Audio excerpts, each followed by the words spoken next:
안녕하세요. 마음 한 잔 나로부터의 자유입니다. 여러분, 판도라의 상자라는 말 많이 들어보셨죠? 특히 정치권에서 뭔가 감추어진 게 있는 것 같아 엄청 궁금하긴 한데 그것이 밝혀졌을 때의 파장도 엄청나 감당하기 어려울 것 같을 때 우리는 과연 판도라의 상자는 열릴 것인가? 라고 말하곤 합니다. 여러분, 판도라가 사람 이름인 건 아시지요? 판도라가 여자인 것도 아시지요? 그러면 판도라가 그리스 신화에서 최초의 여인이라는 것도 아시나요? 그리고 판도라가 어마무시하게 아름다웠다는 것도 아시나요? 그 정도는 아신다고요? 그러면 판도라가 왜 생겨났는지 그 탄생의 비밀도 아시나요? 판도라의 상자에는 무엇이 담겨 있었는지도 아시나요? 판도라와 판도라의 상자에는 인간을 멸하는 제우스 신의 음모가 숨어 있었던 것도 아시나요? 오늘은 이 판도라의 상자에 대해 이야기하며 기존의 해석에 대해 한번 딴지를 걸어볼까 합니다.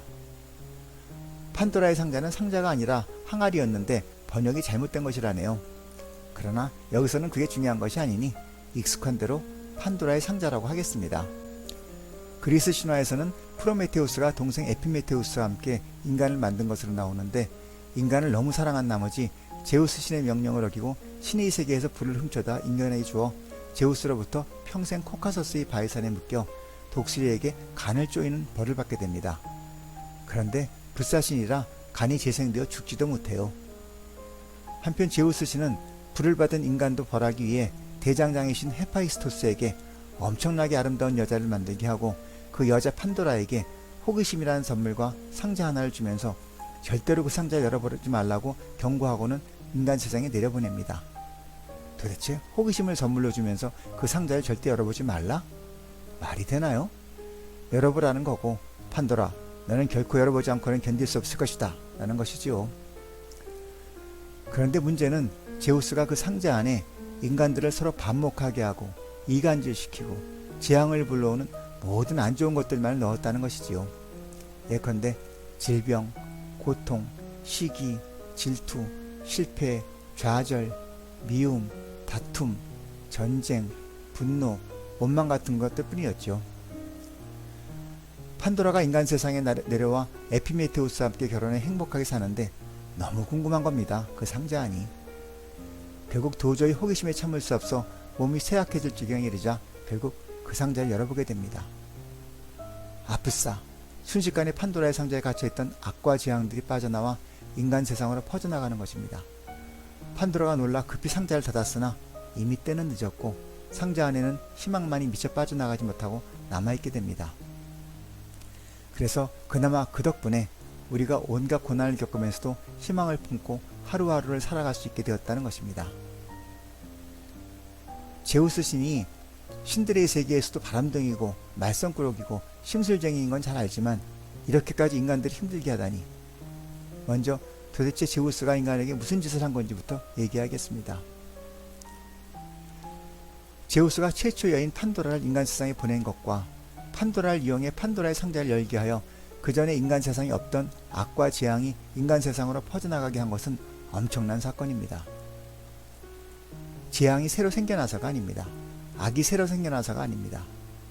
판도라가 출현하고 판도라의 상자가 열림으로 인해 인간 세상이 공전 평화의 절대 무분별의 세상에서 대립 경쟁의 상대 분별의 세계로 바뀌었기 때문입니다.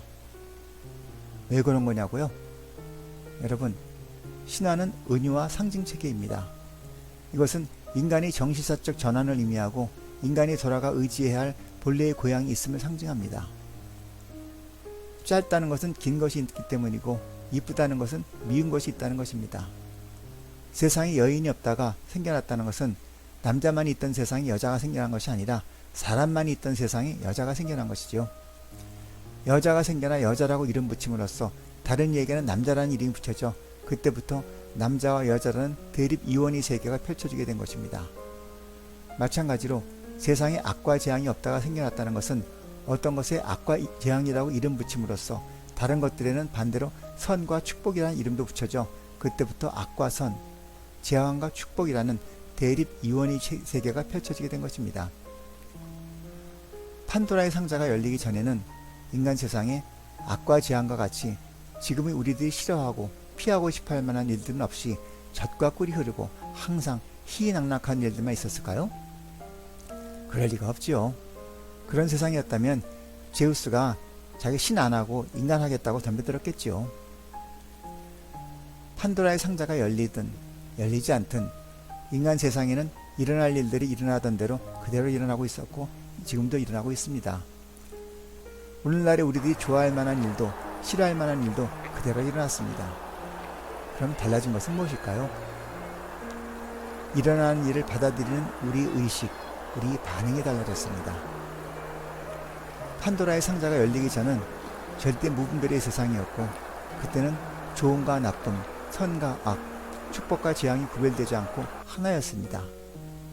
세옹지마에서 보듯이 복이 화를 품고 있고 화가 복을 품고 있어 시간과 함께 복이 화가 되고 그 화가 다시 복이 되는데 어디까지를 복이라 이름지어 취하고 어디부터를 화라 이름지어 버리겠습니까? 그렇게 사람들은 자신에게 일어나는 일들에 대해 그것들이 겉모양만 달리하여 다가올 뿐 하나임을 알아 좋다 싫다 괴롭다 편하다 이름 붙여 구별하지 않고 일어나는 그대로 받아들이고 수용하는 삶을 살았고 그래서 마음이 한결같고 편안할 수 있었지요.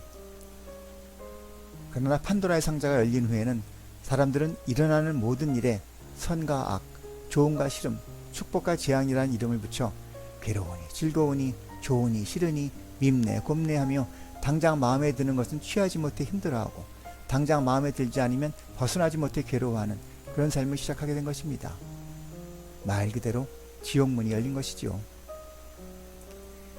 이제 도대체 제우스가 인간에게 무슨 짓을 한 것인지 실감이 좀 나시나요? 이제 판도라의 상자에 대한 종전의 해석에 딴지를 걸어보겠습니다. 여러분, 좀 의문이 들지 않나요? 우리는 희망은 좋은 것으로 알고 있는데 왜 나쁜 것들로만 가득 채워진 판도라의 상자에 희망이 들어있는 걸까요? 그리고 희망은 여전히 판도라의 상자에 갇혀 세상 밖으로 나오지 못했는데 갇혀있는 희망이 우리에게 무슨 의미가 있고 도움이 된다는 걸까요? 하나씩 생각해보죠. 나쁜 것들로만 채워진 판도라의 상자 안에 희망이 들어있었다는 것은 우리 생각과는 달리 그리스 신화에서는 희망을 인간에게 나쁜 것으로 봤다는 것이겠죠. 희망이 왜 나쁘지? 우리가 힘든 이 시절을 극복하고 하루하루 살아낼 수 있는 것은 그 희망이 있어서인데 그런 희망이 왜 안 좋은 거라는 걸까? 그러나 가만히 생각해보면 희망이 과연 좋은 것이기만 한 건지 의심이 들기는 합니다. 희망이라는 말이 주는 좋은 선입견을 내려놓고 한번 생각해보죠. 희망은 언제인가 모를 미래에는 지금의 모든 문제가 다 해결되어 행복할 수 있으리라는 바람과 기대이지요.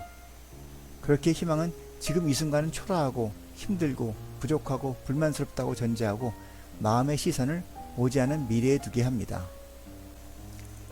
지금 이 순간이 언제인지 모를 미래를 위해 그저 묵묵히 참고 인내해야 할 인고의 시간이어서야 지금 이 순간 여기에서의 우리 삶이 과연 행복할 수 있을까요? 여러분, 지금 이 순간이란 무엇일까요? 여러분은 지금 이 순간을 무엇이라고 정의 내리시나요? 저는 지금 이 순간을 내가 느끼고 행동하며 사용할 수 있는 시간적 터전이라고 정의 내립니다. 과거는 이미 지나갔고 미래는 아직 오지 않았습니다. 과거도 예전에 지금 이 순간이 되어 지나갔고 미래도 지금 이 순간들이 축적되어 지금 이 순간이 되어 다가오는 것일 뿐이기에 과거도 미래도 실체가 없는 허상일 뿐입니다. 우리가 지나간 과거의 시간을 다시 사용할 수 없듯이 단 1초 후의 미래도 그 1초가 지금 이 순간이 되지 않고서는 우리가 결코 사용할 수 없습니다. 따라서 과거도 미래도 우리가 느끼고 행동하며 사용할 수 없기에 그것들은 단지 관념의 작용이요 허상일 뿐이고 우리가 느끼고 행동할 수 있는 바로 지금 이 순간만이 실상인 것입니다. 그렇기에 모든 종교와 많은 영성가들이 Now and Here, 지금 여기를 강조하고 있는 것이겠죠. 그러나 희망은 그 선한 겉모습과는 다르게 우리로 하여금 삶의 시선을 지금 여기에 두지 않고 언제인지 모를 미래에 두도록 부추기는 측면이 있습니다. 그렇다면 그런 희망을 과연 선이라고 축복이라고만 보아야 할지 새삼 의문이 드는 것이죠. 희망은 그 전제로서 지금 여기 우리 삶이 초라하고 힘들고 부족하고 불만스럽다고 자리매김하고 있고 그렇기에 지금 여기의 삶은 극복의 대상일 뿐 자족과 충만, 누림의 터전이 될 수는 없기 때문입니다. 오늘의 희생으로 만든 미래의 오늘, 지금 이 순간의 삶을 인정하지도 누리지도 못하며 미래만을 꿈꾸는 데 익숙해진다면 그런 우리가 미래가 지금 이 순간으로 다가왔을 때 과연 그때라고 해서 그 삶을 제대로 인정하고 누릴 수 있을까요?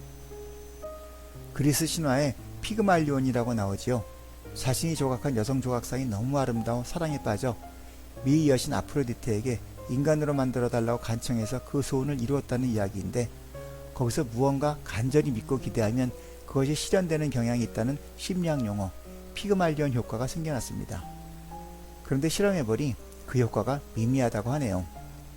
어쩌면 이런 희망, 기대, 믿음은 종종 희망 고문이 되어 우리를 다른 형태로 힘들게 하기도 하니, 이쯤 되면 희망, 기대, 믿음은 자칫 피그말리온 효과가 아니라 피를 말리는 효과가 될 수도 있습니다. 희망이 우리로 하여금 지금 여기 이 삶에 존재하지 않게 한다면 희망은 선의 탈을 쓴 그 무엇이 아닐까요? 그렇기에 그리스 신화에서도 악과 재앙만을 담는 판도라의 상자에 희망이 끼어들어가 있던 것은 아닐까요? 우리가 희망에 기대기보다 살아 숨쉬고 느끼고 있는 지금 이 순간을 인정하고 지금 이 순간의 창조성을 믿어야 할 이유가 여기에 있습니다.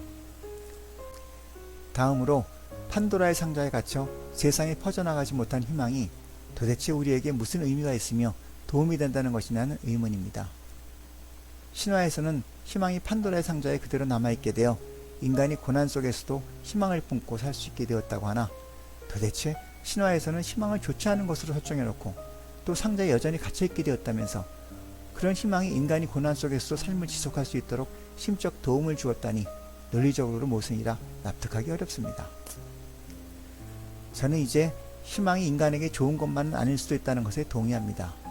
그래서 희망이 판도라의 상자에서 빠져나오지 못해 인간 세상에 퍼져나가지 않은 것이 오히려 다행일 수 있다고 생각합니다. 즉, 희망은 우리로 하여금 지금 이 순간의 삶이 아닌 먼 훗날의 삶에 시선을 맞추게 하기에 과연 선이고 축복인지 단정할 수 없고, 그런 희망이 판도라의 상자에 갇혀버렸기에 오히려 인간은 그나마 아직 오지 않은 미래의 희망을 거는 대신 지금 이 순간의 삶을 긍정하고 지금 이 순간의 창조성을 믿고 바로 지금 여기에서 삶의 에너지를 찾으며 살아갈 수 있는 것은 아닐까요? 어찌되었든 우리는 제우스의 계략에 빠져 대립과 경쟁의 상대 분별의 세상에서 고통받고 있으니 일단 제우스의 계략은 성공한 셈입니다. 그러나 제우스는 한 가지 간과한 것이 있습니다. 제우스는 인간이 이분법적 사고 속에서 고통을 받게 되나 그것에서 그치지 않고 지혜를 쌓아 분별하여 알되 분별을 넘어서는 절대경지에 도전하게 되고 항차 그 도전에 결실이 있게 될 것임을 간과하였습니다.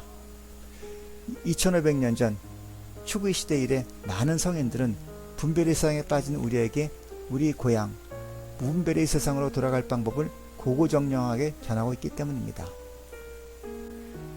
정리하면 역설적이게도 판도라의 상자는 우리에게 미래가 아닌 지금 이 순간만이 진실이고 실체이며, 또한 우리가 우리 의식 수준을 한 사원 높여 우리 본고향 무분별의 세계로 돌아가야 함을 일러주고 있습니다. 오늘 이야기는 여기까지입니다. 들어주셔서 감사합니다. 구독과 좋아요는 기쁨입니다. 마음 한 잔 나로부터의 자유였습니다.